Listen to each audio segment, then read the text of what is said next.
The second thing that I would like to talk about is the difference between web and print resolution.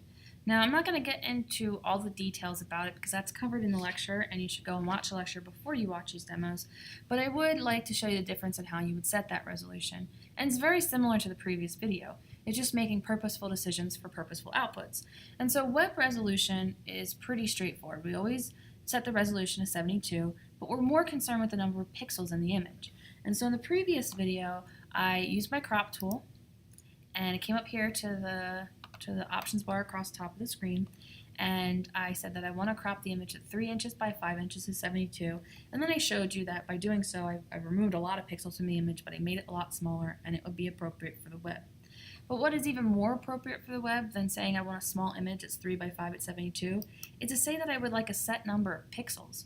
When you look at a display device, you don't really see the image as being 3 inches by 5 inches. You see it as taking up a certain amount of room on the space.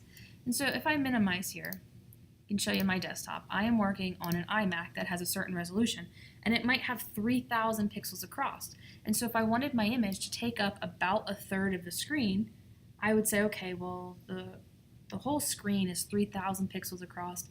If I want to take up 1/3 of it, I'll crop it to 1,000 pixels across and maybe 1,500 pixels tall. And so what you're going to do is you're going to work backwards. You're going to say, I know this image has to be placed at a certain location. It's going to be on an iPhone, an iPad. I've got a Google Pixel phone. Maybe it's going to be on a Google Pixel phone, and you're going to crop it based on the number of pixels in the image. Now, Andrew Wilson is our web teacher, so you'll take web classes from him, and you'll learn really cool ways to make that image work for different devices where it will scale on the fly. But as a general rule, you don't want to crop it as 3 inches by 5 inches. You'd rather say, oh, it should be about 300 pixels by 500 pixels tall. And so a better way to crop your image if you're cropping it for web, oh, I went in a little bit too far there, is to say number of pixels. So maybe I want it to be 312 pixels across. Whoops, 312 pixels.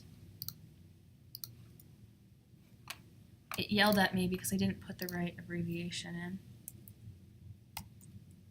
312 pixels by, let's say, 735 pixels tall. And so now when I crop the image, it's not going to crop very nicely, so let's make it a little bit wider. Let's make it shorter. Let's do 580 pixels. I'm just making up these values for now. Let's do 400 pixels. There we go. So that's a little bit more in the aspect ratio that the original image is in. And so now when you go to crop the image and you accept your crop, I have no idea how big this image is in inches, but I do know that it would meet the requirements of my digital output being in terms of pixels. You could always go back and choose image and image size, and if you were to display it at 72 resolution, the image would be 4.33 inches across and 5.556 inches tall. But the more appropriate way to describe it in web output would be the number of pixels. Okay, let's undo those changes. And now I'm going to crop for printing. And printing is a little bit more complicated than that because we usually say that LPI, the lines per inch, or the lines of halftone dots that we can print per inch in a particular output device matter. And there's a formula that we use, and we do either 1.5 times LPI or 2 times LPI depending on the type of image that it is.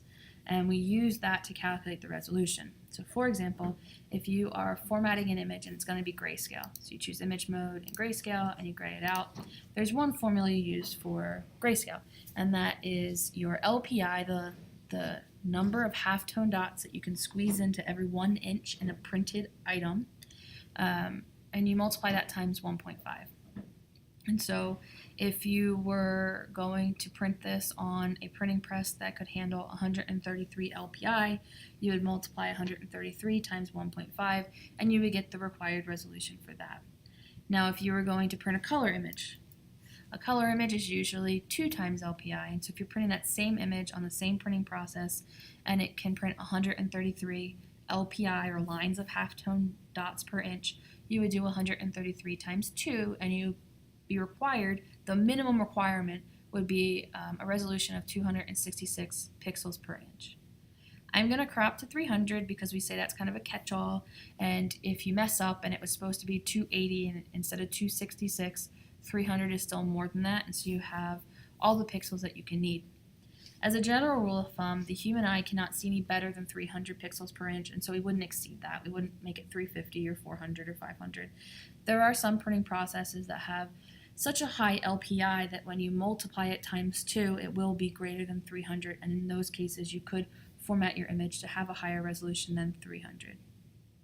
Okay, so when you're going to crop or you're going to format your image for print, what I like to do is I always ask myself the what if scenario, especially when I'm cropping for printing.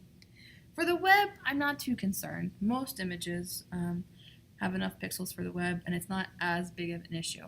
But when you're ready to print something, you should always choose image and image size and just ask the question, well, what if the resolution was a particular thing?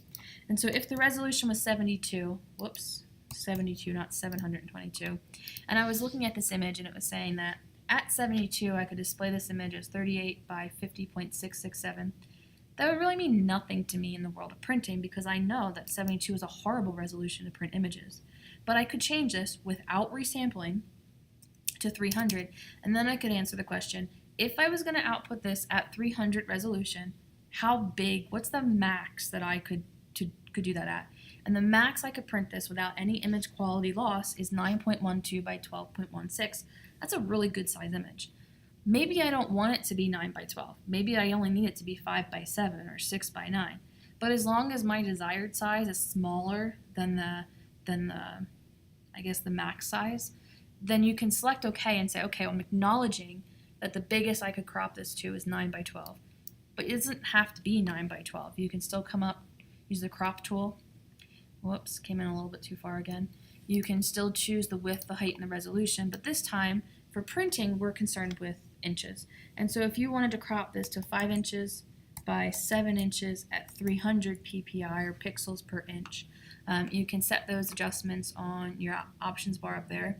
You can move the crop around so you get the portion that you want, and then you can crop the image. And so what I'm doing is I'm downsampling, right? The max I could have had is 9 by 12, but I only need 5 by 7. So when I accept the crop here and I go back to image and image size, it will now tell me that my image is exactly 5 inches by 7 inches at 300, which also means that Photoshop had to throw out pixels in order to make it that size. And if that's what I need it for, then that's fine, and you can use that. In general, you don't want to delete pixels unless it's for a specific purposeful reason. And in this case, I needed to because I needed it to be a particular size.